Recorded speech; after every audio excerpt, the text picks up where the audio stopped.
Good morning, ladies and gentlemen in Grand Colony in Nigeria. I remain your elder statesperson, Reverend Dr. Bartholomew Agbochano, coming your way this day, the 5th day of August 2022. I am coming your way in the capacity of an elder statesperson. I love you all as my children in this colony. And for the past few days, I have been hearing some certain things. I have tried to hold myself, but it has reached a time that I have to speak. There are so many insinuations that have been trending on the social media concerning Theobart Global Foundation for the past few days, of which several people have appealed to me to say something before they give credence to them, most especially since they know that mischief makers of different makes abound. A good number of subscribers wouldn't give in to anybody, to anything anybody might have to say except the secure authentication from my end. Being quite aware of this, I confer not with flesh and blood to live above bird. However, I usually take my time to get enough of such insinuations before I come forward to clear them. Some of such insinuations that have kept people worried for the past few days are as follows. Number one, that the federal government has hijacked the disbursement of Theobarth's grant.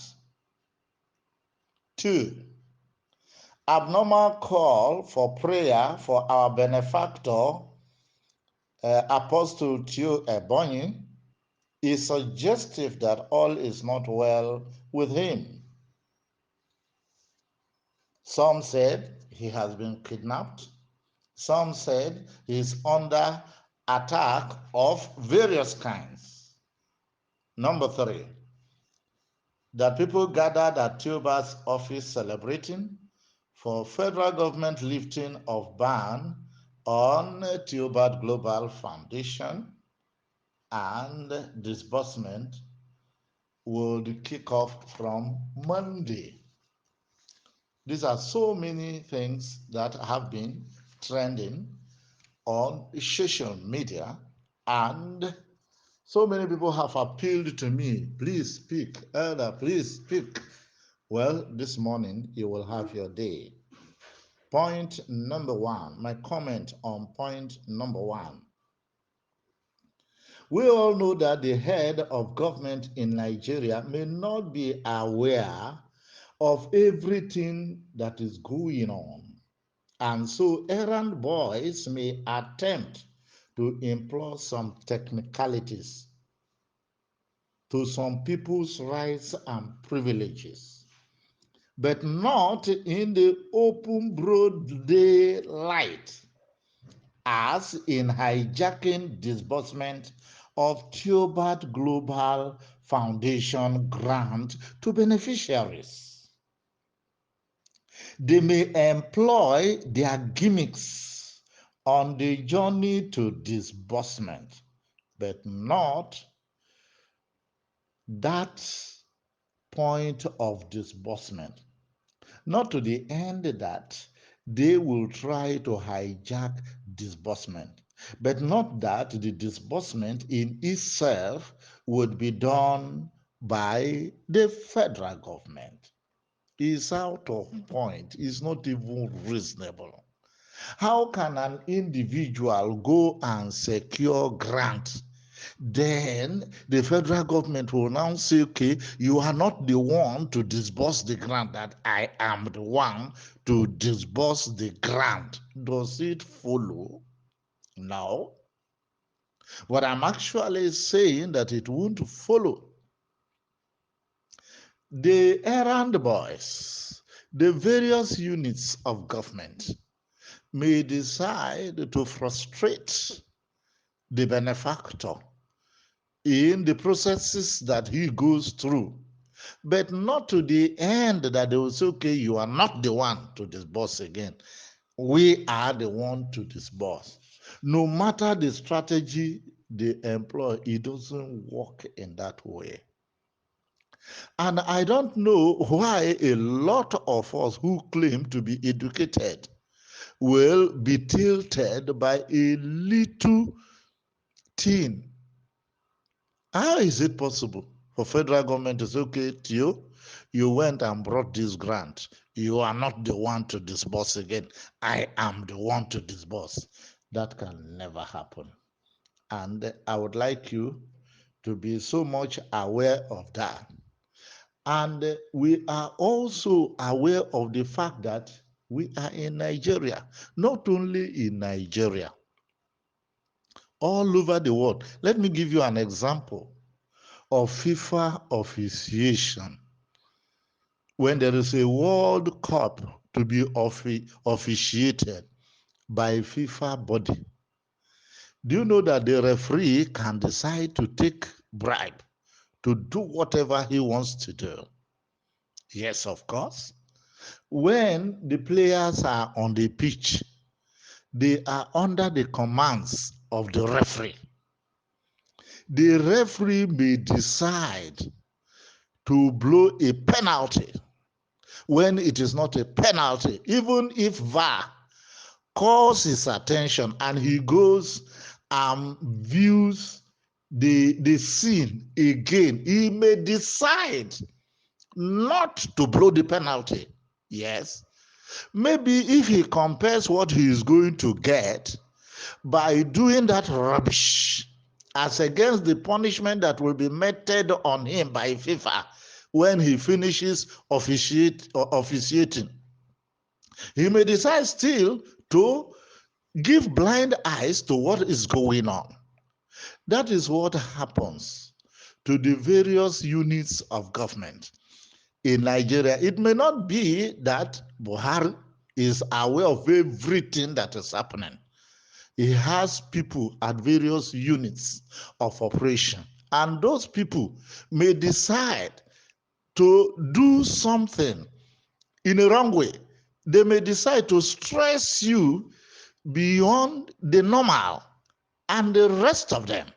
If they do that and they punish the process from sailing through on time, even if the federal government is coming to punish them, they may not feel the brunt of the punishment, seeing what they are going to get from the other end. So many people are like that. And in this grant process, I want you to know that there are several people at the various units of operation that may decide to create unnecessary bottlenecks to the processes unknown to the head of government. That is what I would like you to do. And that is the much that could be done, not to the extent that this disbursement is not going to be done by you, but it is we that are going to do it. And anything we want to give, that is what we give. Please, I would like you to disabuse your mind from that. Point number 2. Calls for prayer, and so many people, when there are calls for prayer, they begin to insinuate, oh, is something abnormal happening? Look, let me tell you, Theobart Global Foundation is such a gigantic project that demands prayer without ceasing until it is finally fulfilled. As it is obvious, no one since the history of Nigeria has ever done a project of this kind, and so deserves abnormal prayer patterns for its execution. When you see prayer calls or calls for prayer on various platforms, then people begin to wonder what is happening. Is anything going on? And the rest of them. Now, let me tell you, even if something is not going on, even if you don't have an idea that something is not going on, how do you look at what is coming your way? How do you look at it? How do you look at it? What is coming your way can jack some people up to millions. People who have never gotten hundreds of thousands of naira, they will become millionaires. There are some people that will become billionaires. There are some people that will become trillionaires. How do you look at this? Then would you now sit down at an end and say, okay, yes, there should be something abnormal happening before we go into praying? This thing that is coming your way, is it not already abnormal? As I speak to you, as some of you believe that this is possible, several others don't. They don't believe that this is possible. And as they don't believe that this is possible, and you believe that it is possible, then backing it up with prayer, will it be a big deal? Will it be a big deal? So calling for prayers from various ends is as a result of people who know the enormity of this thing that is coming your way, that when it hits you, you will no longer remain the same. And that thing that will come to hit you, that you will no longer remain the same, that you will no longer know poverty in your life as a sensible person, it demands prayer in an abnormal pattern. Point number 3. There are so many people who come up to the platform and they begin to see anything at all that they feel like saying. And there was even somebody who came and gave a voice note that has been worrying people, saying that, okay, the federal government has lifted the ban on Theobart, and as the federal government has lifted ban on Theobart, and that people are gathered at the Theobart's office, jubilating, celebrating, and that disbursement will begin from Monday. Let me tell you, so many people, they come up to talk because they want people to hear them talk, not that they have substance. Theobart is on course, and the idea of jubilating in Theobart's office is not an issue of Wednesday alone. It has been on. It has been on. People who believe in Theobart. Even that other day, that 500,000 was said that people should pay. How many people trooped to the office? People begging, please give me time, give me space, give me space. Also, Theobart Global Foundation has been a thing of great momentum since time. Since time, the way that man spoke, it appears as if something strange has happened. No, things have been moving on. Things have been moving on. And him giving a specific date, Monday, that disbursement is going to start on Monday. We that are official broadcasters of Theobart's event, we don't give date. And the principal, the CEO, has already said that he won't give date. He will just stay one day. In the morning, you wake up, you see your alert. That is the trend of events. If anybody comes up and give you a date, this date, it is going to happen. No, really, that person is a fabricator. What am I saying here? We are on course, but not the way that man was talking. Work is going on.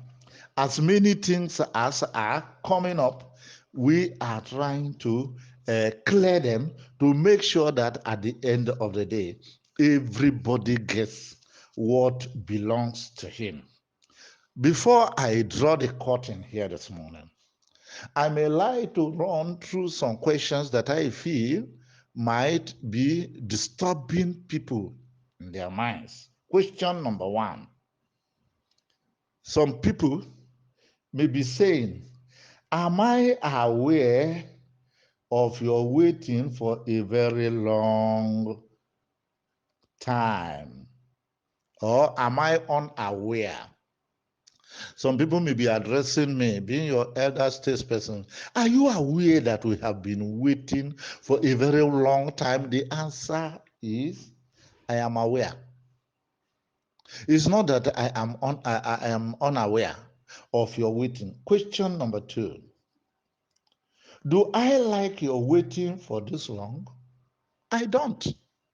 I don't like your waiting for this long. Question number three. Does Theo and other members of the Board of Trustees of Theobart like your waiting for this long? No, they don't like it either. Question number four. Is it in the powers of Theo alone to make things happen as desired? No. Theo is a factor, and there are other factorial figures. Question number five. Will these bottlenecks from other action players continue infinitely? No, it won't continue infinitely. Question number six, and the final question for this series. How long do we still need to wait? How long do we still need to wait? Ladies and gentlemen, the how long, I am telling you, we are at the corridor of disbursement. We are at the corridor of disbursement. What has been hindering this young man is when he comes to a point, he finishes, he feels that he has finished everything. And the next thing is disbursement. Before you know it, another thing will crop up. Another thing will crop up. Like today being Friday, everything may be set. And with the purview of disbursing on Monday, before Monday, some of these errand boys in government that feel they are important, and of course they are, as vested upon them from the federal government, say, okay, come do this, come do this, come do that. And you wanting not to stress the string which may give you a bad landing, would like to make sure that everywhere is settled. That has been the problem. But what I stand here to tell you, how long we are already around the corner. And that is why people are arranging for prayers. There are sometimes you need prayers when you come to a point that you are confused. You come to a point that you really need divine attention. You go into prayers. There are some certain things that God and Him alone can do. Doesn't mean that I am trying to say that we don't know the time of disbursement. That is not what I am saying. That is not what I'm saying. Get me very clear. Let me take your mind to the Bible. In the book of 2 Kings, chapter 6 and 7, if you read them, the children of Israel, they got into a point of high impoverishment. Hunger of the highest order, as never seen in the history of Israel, struck Israel to the point that there were two women who agreed together to boil their children and eat. There were no yams to eat, there were no beans, there were no rice, there were no wheat, and several others. And the only option left for them is to boil their children and eat. Because they came to the conclusion that if we watch ourselves, both us and our children will die.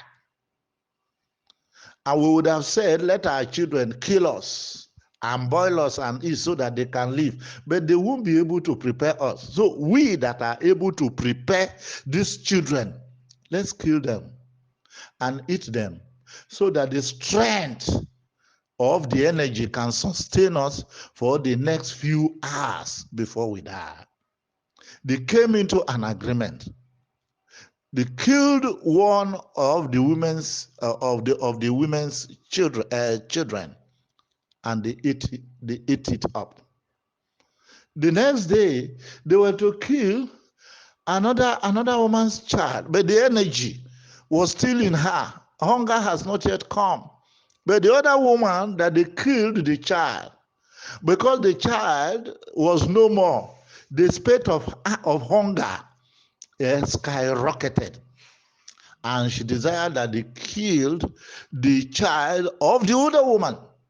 But when they came, the other woman, since she was not yet hungry, refused. And they brought the matter to the king. When the king listened to the matter, he said, we have a prophet in the land, and these things are happening. Now, tomorrow, God do so to me if the head of Prophet Elisha is still on him. The messengers came and told him, and Elisha now say, yes, of course, it's my fault. But I come up now to tell you that by this time tomorrow, the prices of food would be reduced and food would be plenty in the land of Israel. That is the summation of what he said. But there was one doubter there, an officer in the king's guard.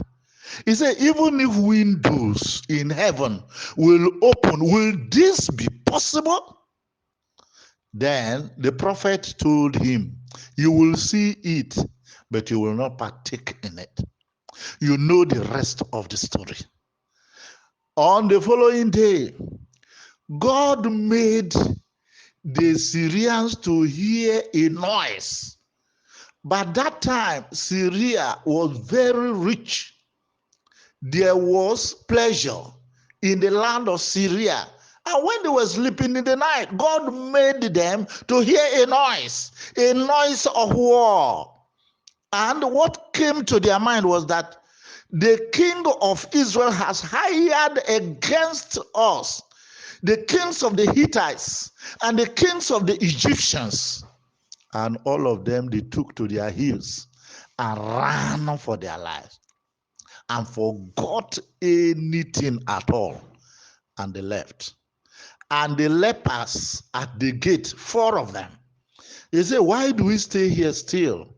If we continue to stay here, we will die. Let's just fall into the hands of the Syrians. Let them kill us. And when they went there, you know the rest of the story. There was abundance of food. After the lepers had gone and gathered enough, they say, let us not do this. We are not doing well. Let's go and tell our brothers. Then they went to the Israelites, told them, and they came and they started gathering. And from the trunks and the struggling, they marched over that king's guard and he died. So you that you are a believer of this Theobarth grant is what has never been. That some people would reason, if God would open the windows of heaven, will this happen? Me, I believe that it will happen. You too, you believe that will happen. God that caused a noise in the camp of the Syrians, he is still there, he has not died. And as so many people as are creating these bottlenecks, it will soon be over. And we are already there. If you believe, you will eat the fruits of your faith. But if you don't believe, you will perish. That is the standard of the Bible. Therefore, ladies and gentlemen, I don't want you to faint in your faith. God has come to change your life, except you are a useless person. If you are not a useless person, what Theobart has brought will change your life permanently. I want you to believe it, and as you believe it, stand by your faith. You will touch Theobart's grant. You will use Theobart's grant. Theobart's grant will change your life. Therefore, ladies and gentlemen, I don't want you to believe that this waiting will continue infinitely. No, as so many people are, or as some people insinuate, don't feel like that. Be positive. We are already here. We have come to the point whereby noise will be caused in the camp of those who cause bottlenecks, and your miracle will be assessed. Those of you who are praying, continue in your prayer. Your prayer will work. Your prayer will work. As so many as say, okay, we have prayed enough. You have not prayed enough, because this lot that is coming your way is a big one that will change your life completely. Therefore, ladies and gentlemen, relax. We are almost there. A hunter that goes to the wild to bring meat home will not tell everything he sees in the jungle. He will not tell everything he sees in the jungle. But what I stand here to tell you this morning, ladies and gentlemen, God will preserve your life. Nothing will happen to any one of you. We are almost there. Continue in your prayer. Good morning.